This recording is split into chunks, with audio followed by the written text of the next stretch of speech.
नाही, मला फक्त तुम्हाला सर्वांना काही प्रश्न विचारायचे। आता कांद्याचे भाव काय आहेत?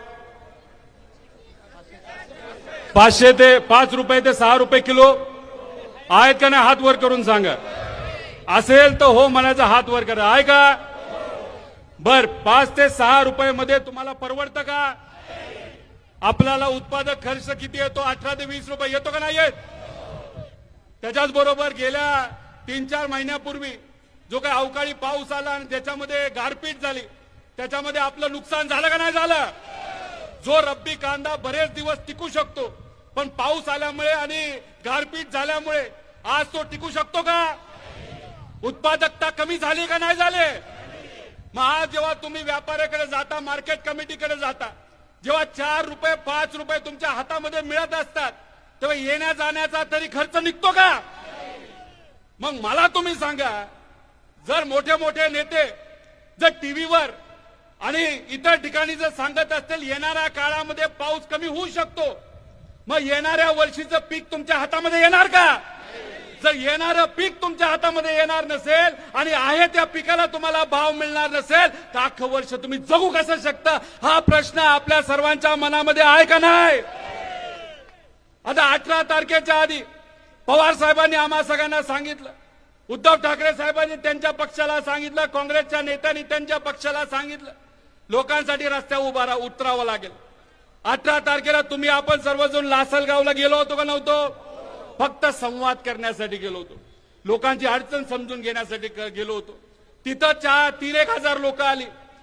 मग हे सरकार कुठेतरी घाबरलं।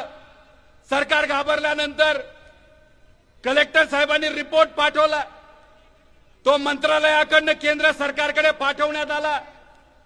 आपल्या मागण्या काय होत्या? आपल्या मागण्या होत्या, जेव्हा 2023 मध्ये इलेक्शनच्या आधी देवेंद्र फडणवीस साहेबांनी किती रुपयाचा भाव डिक्लेअर केला होता? मागच्यांना विचारतो, किती रुपये होता? 24 रुपये होता। इलेक्शनच्या आधी 24 रुपये आणि मतदान घेतल्यानंतर किती? 12.5 रुपये। हे आम्हाला नाही पटलं आणि मग 18 तारखेला आपण सगळ्यांनी मिळून आंदोलन केल्यानंतर या सरकारला नरमावं लागलं। त्यांनी 15 रुपये 18 पैशावर आता रेट दिला, म्हणजे त्यावेळेच्या आंदोलनाला आपला 3 ते 3.5 रुपयाचं यश मिळालं। पण हे 3.5 रुपये तुम्हाला मान्य आहेत का? ठीक आहे, यश आलं असेल, पण हे 3.5 रुपये मान्य आहेत का? मग सरकारला आपली काय मागणी आहे? 3024 पेक्षा पुढे आम्हाला भाव त्या ठिकाणी पाहिजे, अशी आमच्या शेतकऱ्याची मागणी आहे। मग हे जे नाफेड खरेदी करतं, ते कुठेतरी डोंगराच्या आड बाजूला जाऊन काही व्यापाऱ्यांकडनं, प्रायव्हेट लोकांकडनं कांदा खरेदी करतं का नाही करत? जेव्हा भाव असतो 5 रुपये, जेव्हा भाव असतात 6 रुपये, त्यावेळेस खरेदी करतात आणि नाफेडला विकतात कधी? हे कॉन्ट्रॅक्टर जे कोणी लोक असतात, भाव वाढल्यानंतर मग त्यांना 10 रुपयाचा नफा। आता सुद्धा नाफेडचे जे काही बगलबच्चे आहेत ना, त्यांनी आता 4 ते 5 रुपयाला कांदा घेऊन ठेवलाय आणि तो कांदा आता ते कितीला नाफेडला विकणार? 15 रुपये 80 पैशाला। पण शेतकऱ्याला त्यातून काय मिळणार का? तर आमची मागणी आहे, हे जे बगलबच्चे कोण आहेत माहितीये का? हे सत्ताधाऱ्यांचे कार्यकर्ते आहेत, त्यांना त्यांनी कॉन्ट्रॅक्ट दिलेले आहेत, त्यातून हे पोट भरतायत, घरं भरतायत, पण आमच्या शेतकऱ्याचं घर भरताय का? मला उत्तर कुणीतरी दिलं पाहिजे, म्हणून हे सर्व नेते या ठिकाणी आलेले आहेत। आणि मग आमची मागणी आहे, नाफेड लीग काळ्या कुठेतरी आडबाजूला खरेदी करण्यापेक्षा कुठं खरेदी करायचं? मार्केट कमिटीमध्ये खरेदी केल्यानंतर काय होतं? स्पर्धा निर्माण होते आणि स्पर्धा निर्माण झाल्यामुळे आमच्या शेतकऱ्याला भाव मिळतो आणि तीच आमच्या सगळ्यांची अपेक्षा आहे। आणि नाफेड म्हणते 2 लाख टन घेणार। 2 लाख टनात काय होणार आहे का? अहो, इथंच एक दिवसाला 2 लाख टन गोळा होते।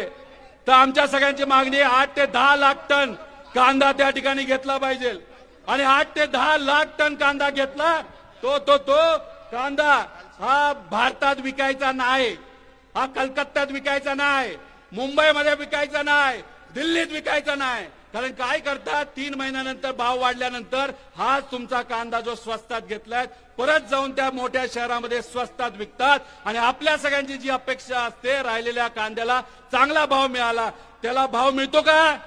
त्यामुळे हा घेतलेला कांदा कुठं विकायचा? डायरेक्ट भारताच्या बाहेर घेऊन जावा।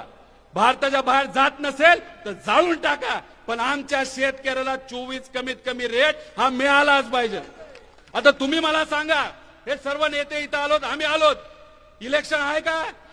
महाराष्ट्रात इलेक्शन आहे का? पण आलो ना तुमच्यासाठी का? खऱ्या अर्थाने सामान्य लोकांच्या पाठीमागे भक्कमपणे उभा राहण्याची भूमिका आमच्या नेत्यांनी आम्हाला सांगितली आणि त्याच दृष्टिकोनातून तुमच्यासाठी इथं आलेलो आहे. त्यामुळे हे जे काही सावलीत बसलेले लोक आहेत, पेट्रोल पंपाच्या इथं बसलेले लोक आहेत, त्यांना मला सांगायचे, अरे तुमच्यासाठी हा लढा आहे. तुम्ही त्या शेतामध्ये राबता, उन्हामध्ये राबता आणि आता जर सावलीत बसत असाल तर तुम्हाला न्याय कसा मिळणार? तुम्ही जर रस्त्यावर आला नाही, तुम्ही जर लढला नाही, हे सरकार तुमच्याकडे बघणार सुद्धा नाही. एवढं मोठं आंदोलन इथं सुरू आहे, पण सरकारचे तिन्ही पक्षाचे प्रमुख नेते आता काय करतायत? काय करतात माहितीत का? आता एमएलसीचं इलेक्शन आहे, कोणाला कुठलं तिकीट द्यायचं, कोणाला कुठं बसवायचं, घोडे बाजार कसा करायचा, नगरसेवक किती रुपयाला विकत घ्यायचे, जिल्हा परिषद सदस्य किती रुपयाला विकत घ्यायचे, अशी चर्चा मुंबईमध्ये तिथं चालू आहे. मग तुम्ही मला सांगा, त्या मुंबईतल्या चर्चेतून तुमचं भलं होणार का नेत्यांचं भलं होणार?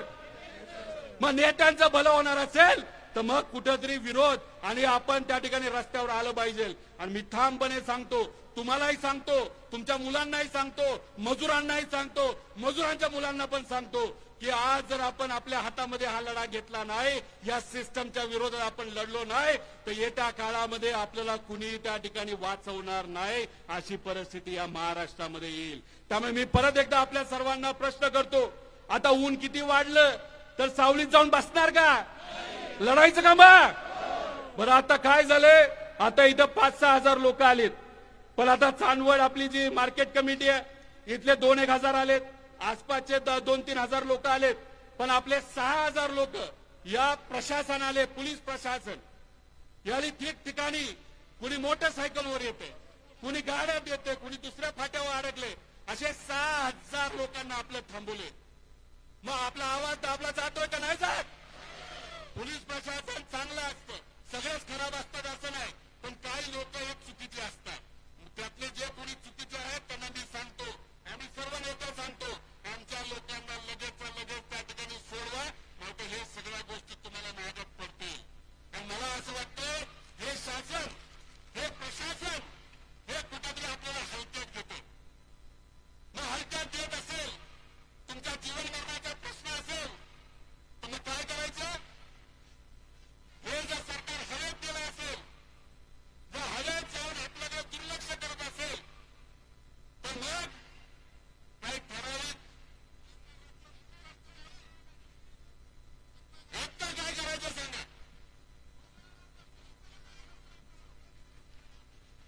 हे म्हणतात तिथे काय बसेस आहेत, थांबल्यात काय थांबल्या पुढच्या बाजूला, यांचं म्हणणं तुझी हवा करा. तुमचं काय म्हणणं आहे? काय म्हणणार तुमचं?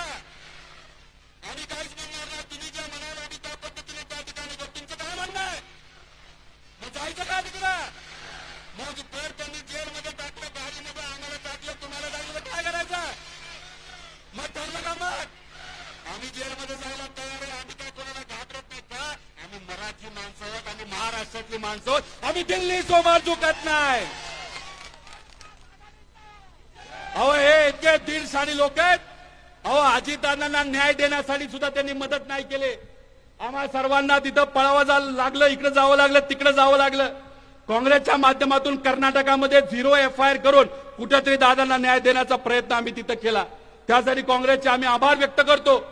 पण मग दादांना न्याय देणं या महाराष्ट्रामध्ये अवघड असेल तर मला तुम्ही सांगा, तुमच्यासारख्या सामान्य लोकांना न्याय या महाराष्ट्रामध्ये मिळेल का नाही मिळेल?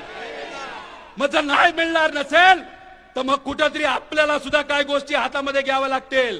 आज एक कांदा आंदोलन आहे, उद्या पेट्रोल डिझेलचं आंदोलन करावं लागेल, उद्या विद्यार्थ्यांसाठी आंदोलन करावं लागेल. आमच्या माता भगिनींची तिथं अब्रू उठली जाते, तिथं अत्याचार होत आहेत, त्या बाबतीत सुद्धा सरकार काही करायला तयार नाही. पेट्रोल आणि डिझेल घेण्यासाठी एखाद्या भिकाऱ्यासारखं आपल्याला लाईनीत उभं राहावं लागतं. आणि हे नेते काय म्हणतात, आमचे शेतकरी, या महाराष्ट्राचे स्वाभिमानी शेतकरी काय करतायत? डिझेल घेऊन काळा बाजार करतायत. अहो जो नेता म्हणला, महाजन साहेब तुम्हाला कदाचित या जिल्ह्याचे पालकमंत्री समजत असाल, पण तुम्ही किती काळा बाजार केलाय हे पुढच्या काही दिवसामध्ये मीच त्या ठिकाणी आम्ही सर्वजण मिळून त्या ठिकाणी बाहेर काढणार आहोत.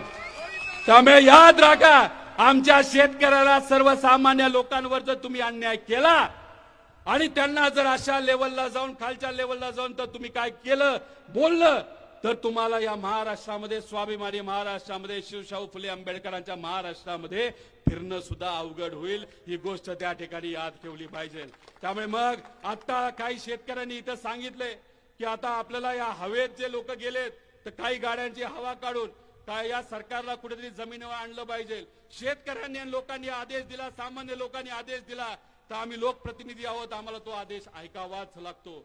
मी या नेत्यांना विचारतो काय करायचं आता.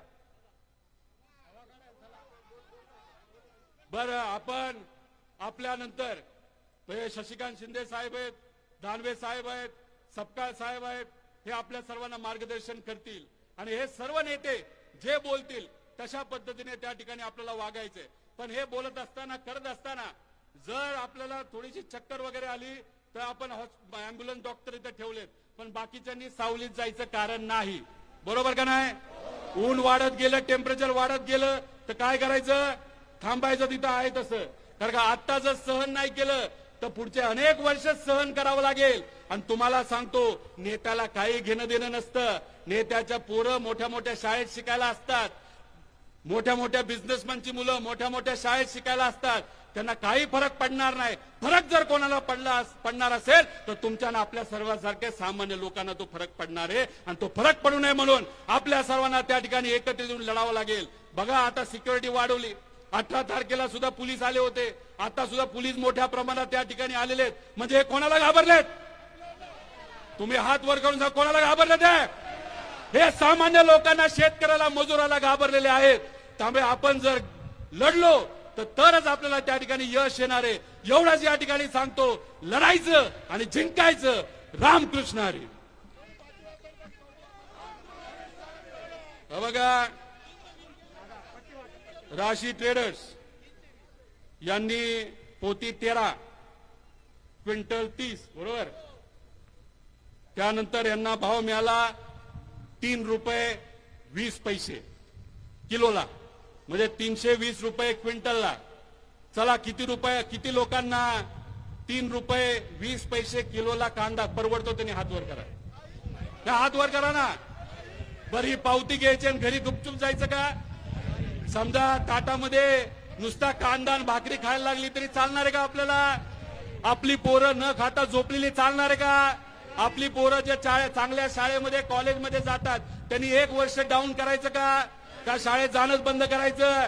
मग ही जी पावती आहे ही आपल्या परिस्थितीचं प्रतीक आहे आणि ही जर बदलायची असेल तर आपल्याला संघर्ष करावा लागेल. आज तर फक्त सुरुवात आहे आणि सरकारने आमच्या शेतकऱ्याचं नाही ऐकलं तर मग आमचे शेतकरी उद्या जाऊन या सरकारचं आणि नेत्यांचं काय करतील हे नक्कीच त्या ठिकाणी आपल्या सर्वांना कळेल. एवढं सांगतो आणि थांबतो. जय हिंद, जय महाराष्ट्र.